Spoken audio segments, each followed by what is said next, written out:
Salut à tous, alors petit article de France Bleu Côte d'Or sur les voitures électriques. Donc ils sont allés à la rencontre apparemment sur une aire de repos à Beaune de ceux qui ont opté pour une voiture électrique, un moyen de transport plus zen qui a aussi ses contraintes. Donc là on a un monsieur qui a une i3 visiblement, qui se met à recharger. Les départs en vacances ce sont les plaisirs et les galères, notamment sur la 6 qui passe par Beaune, très emprunté en ce fameux grand chassé-croisé des juilletistes haussiens.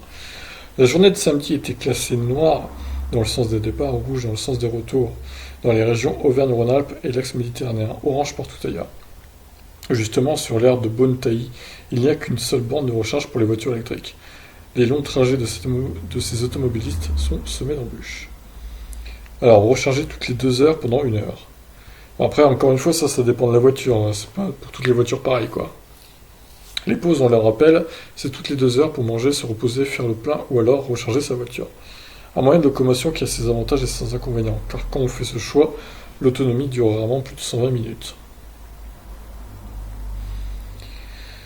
Alors, Dominique et Monique sont partis de l'Essonne et se rendent dans le sud de la France. Ils ont des centaines de kilomètres à faire. À Beaune, ils réalisent leur 3e recharge depuis leur départ. À la borne, il n'y a qu'une seule prise, alors ils attendent leur tour. Heureusement, il ne reste que 10 minutes de recharge à la personne d'avant. S'il avait commencé il y a 5 minutes, on attendait 1 heure de plus, ça rallonge. Quand la place est libre, Dominique branche sa voiture à une prise au lieu de remplir le réservoir. Sa prise s'adapte à la borne. Alors, j'aime pas trop cette phrase-là. Sa prise s'adapte à la borne, ça veut pas dire grand-chose finalement.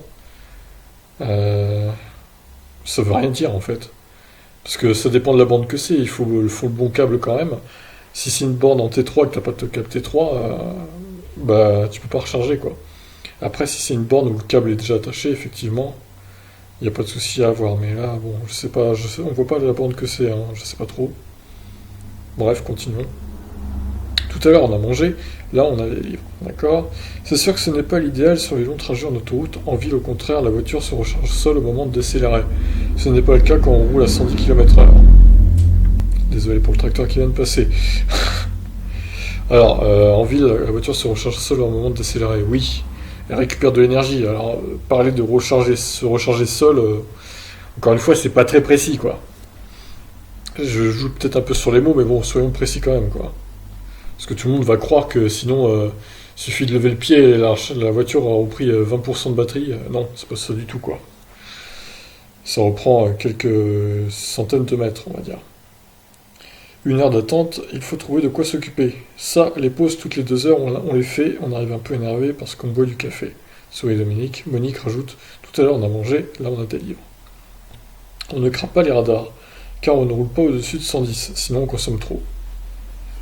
Ouais, c'est sûr que quand tu dépasses les 110 avec une voiture électrique, la conso s'envole un peu.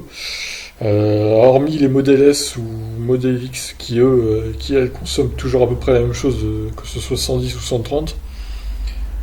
Mais la modèle 3, elle a une bonne aéro, donc au final, elle surconsomme pas énormément entre 110 et 130. Par contre, oui, tout ce qui est Kona, Iniro ou i3 même, ou Zoé, alors là, la Zoé à 130, laissez tomber quoi. La voiture, elle surconsomme vachement quoi. Et puis c'est surtout une autre philosophie, explique ce dernier. On est plus stressé, on n'a pas la même conduite. C'est calme, on prend son temps, on est déjà en vacances en fait, alors qu'en voiture thermique, on cherchait à arriver le premier. Pas faux ça.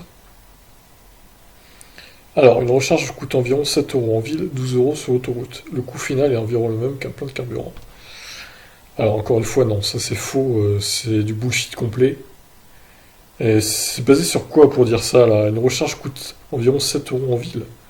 Mais d'où tu sors tes chiffres, quoi? Enfin, sur quelle borne, combien de temps tu recharges? C'est n'importe quoi. Le coût final est pas du tout le même qu'un plein de carburant aussi, quoi. Donc vraiment beaucoup d'imprécisions dans cet article de France Bleu Côte d'Or. Encore une fois, c'est une journaliste qui ne connaît rien à la voiture électrique, qui s'est contentée de demander à des gens lambda qui possèdent une voiture électrique. Voilà, comment ils faisaient, mais bon, ça n'a pas... Elle n'a pas cherché plus loin que le bout de son nez, j'ai envie de dire. Voilà, bon. Alors, par contre, la couleur de l'i3 est assez spéciale. Toit orange. J'ai l'impression que c'est blanc sur les portières. Et c'est une voiture assez particulière, hein, cette i3, mais bon, elle est pas moche du tout. Donc, ouais, pourquoi pas. Bon, bah, sur ce, n'hésitez pas à réagir hein, sur ce petit article-là, peu imprécis, je trouve. Moi, j'ai trouvé, ouais, pas très précis du tout, même avec quelques trucs assez faux, quoi. Bon, il faut revoir ça à Madame Sophie Allemand. Allez, sur ce, je vous laisse. Ciao.